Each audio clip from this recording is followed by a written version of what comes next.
Sarah.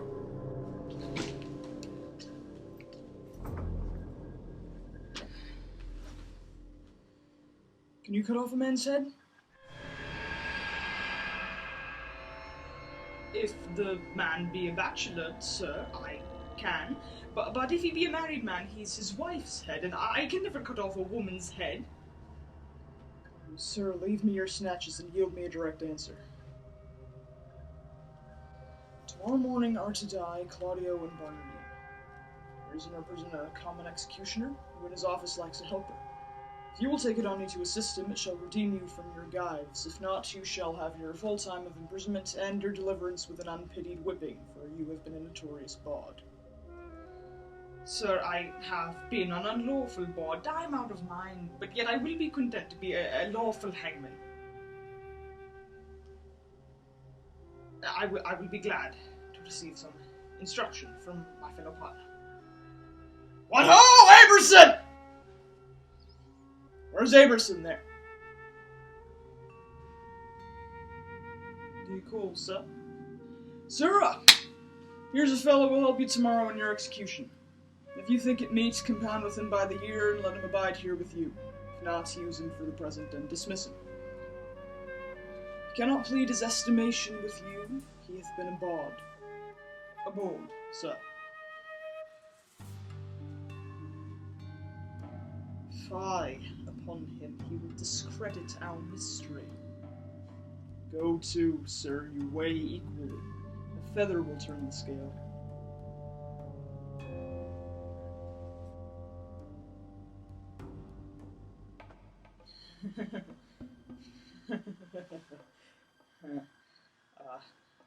Pray you, sir, by your good favour, for surely, sir, a good favour you have, but that you have a hanging look. Do you call, sir, your occupation a mystery? Aye, sir, a mystery.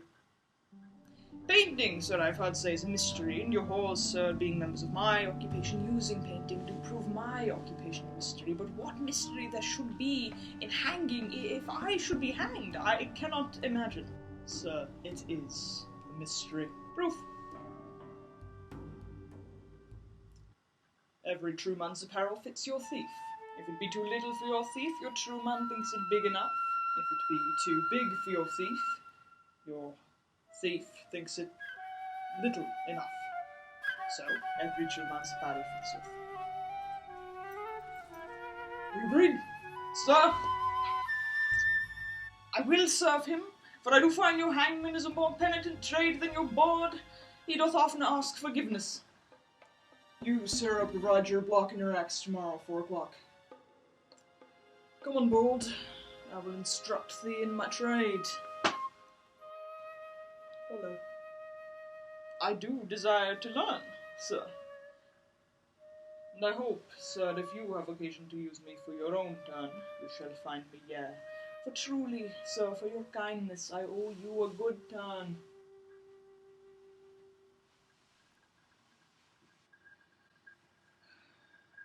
Call hither Barnardine and Claudio. One has my pity, not a jot the other, being a murderer, though he were my brother.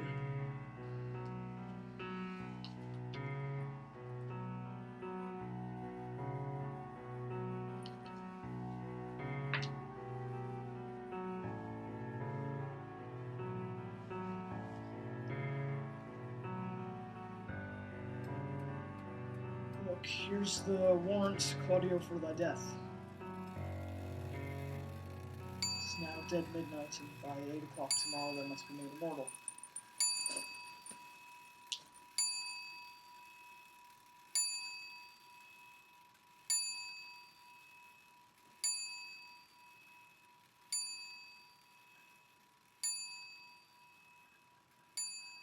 Where's Barnardine?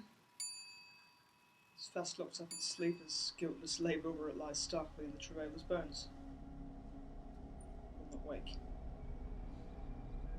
Do good on him. Oh, go. Prepare yourself.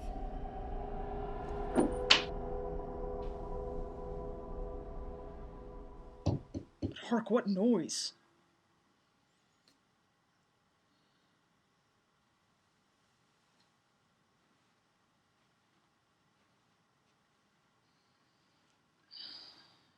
your spirit's comfort. By and by! It is some pardon or reprieve for the most gentle Claudio. Welcome, Father. Blessed and wholesome the spirits of the night envelop you, good provost. Who called here of late? None since the curfew rung. Not Isabel? No. They will, then, it belong. What comfort is for Claudio? There's some in hope. He's a bitter deputy.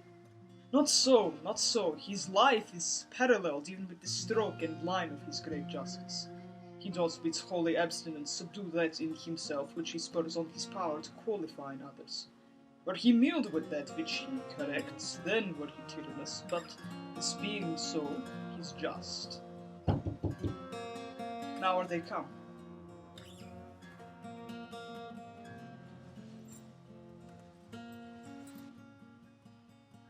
This is a gentle provost, seldom when the steeled gaoler is the friend of men. Oh now, what news that spirits possessed with haste that wounds the unlisting postern with these strokes? There must he stay until the officer arrives to let him in. He's called up.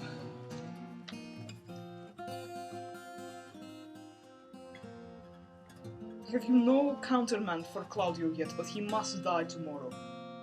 None, sir. None. As near the dawning, provost, as it is, you shall hear more in morning. Haply you something know, yet I believe there comes no countermand. No such example have we. Besides, upon the very siege of justice, Lord Angelo hath to the public ear professed the contrary. Look, here's his lordship's man. And with him Claudio's pardon. My lord hath sent you this note, and by me this further charge, that you swerve not from the smallest article of it, neither in time, manner, nor other circumstance. Good morrow, for, as I take it, it is almost day.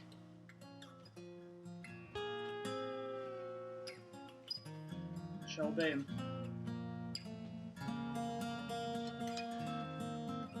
This is his pardon, purchased by such sin for which the pardoner himself is in.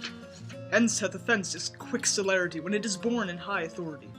Vice makes mercy, mercy so extended that for the faults love is the offender friended.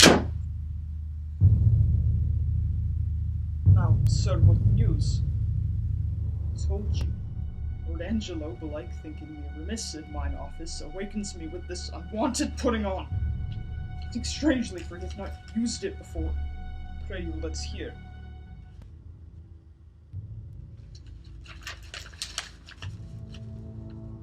Whatsoever you may hear to the contrary, let Claudio be executed by 4 of the clock, in the afternoon Barnardine.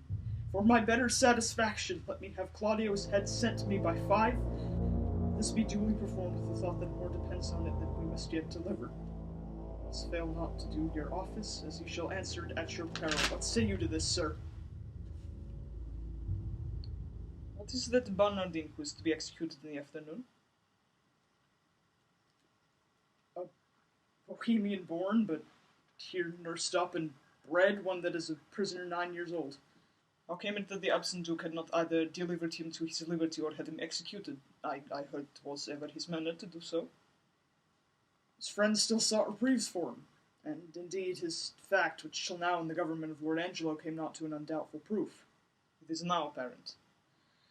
Most manifest and not denied by himself. Hath he borne himself penitently in prison? How seems he to be touched? A man that apprehends death no more dreadfully but as a drunken sleep, careless, reckless, and fearless of what's past, present, or to come, insensible of mortality and desperately mortal. He wants advice. He will hear none, if evermore had the liberty of the prison. Give him leave to escape hence he would not. Drunk many times a day, if not many days entirely drunk. If very oft awaked him, as if to carry him to execution, and showed him a seeming warrant for it hath not moved him at all. What of him anon? There is written in your brow, provost, honesty and constancy. If I read it not correctly, my ancient skill beguiles me, but in the boldness of my cunning I will lay myself in hazard. Claudio, whom here you have writ to execute, is no greater forfeit to the law than Angelo who hath sentenced him. To make you understand this in a manifested effect, I crave but 4 days' respite, for the which you are to do me both a present and a dangerous courtesy. Pray, sir, in what? In the delaying death. Alack, how may I do it, having the hour limited and an express command under penalty to deliver his head in the view of Angelo? I may make my case as Claudio's to cross the sin's smallest. By the vow of mine order I warrant you, if my instructions will be your guides. Let this Bernardine be this morning executed, and his head borne to Angelo. Angelo hath seen them both, and will discover the favour. Oh, death's a great disguiser, and you may add to it, shave the head, and tie the beard, and say it was the desire of the penitent to be so bared before his death. You know the course is come. If anything falls you upon this more than thanks and good fortune, by the saints whom I profess, I will plead against it with my life.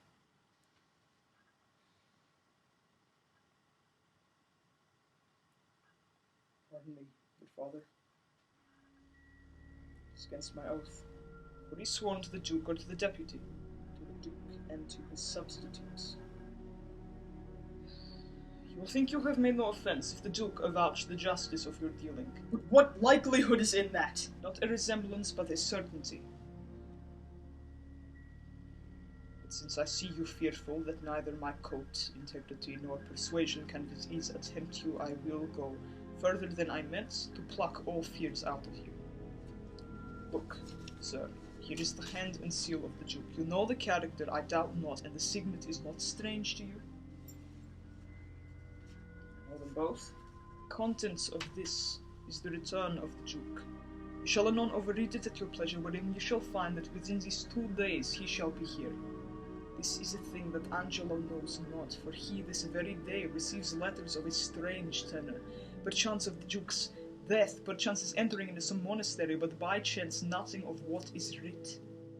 Look, the unfolding star calls up the shepherd. Put not yourself into amazement how these things should be. All difficulties are but easy when they are known. Call your executioner, off with Bernardine's head. I will give him a present shrift and advise him for a better place. You are amazed, but this shall absolutely resolve you. Come, away. It's almost clear dawn.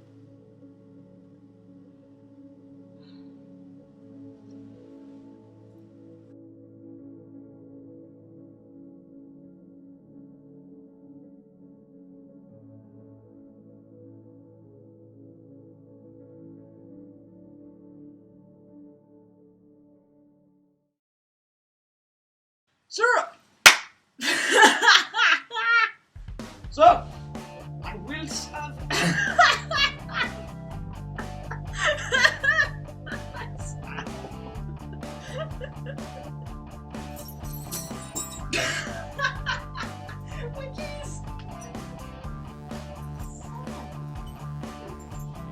No. Oh, fuck. Ooh, that's wrong.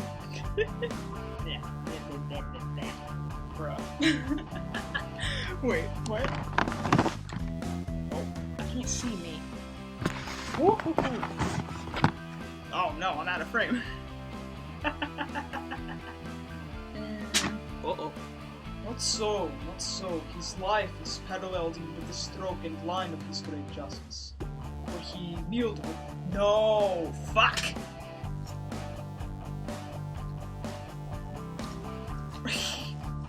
If anything falls you...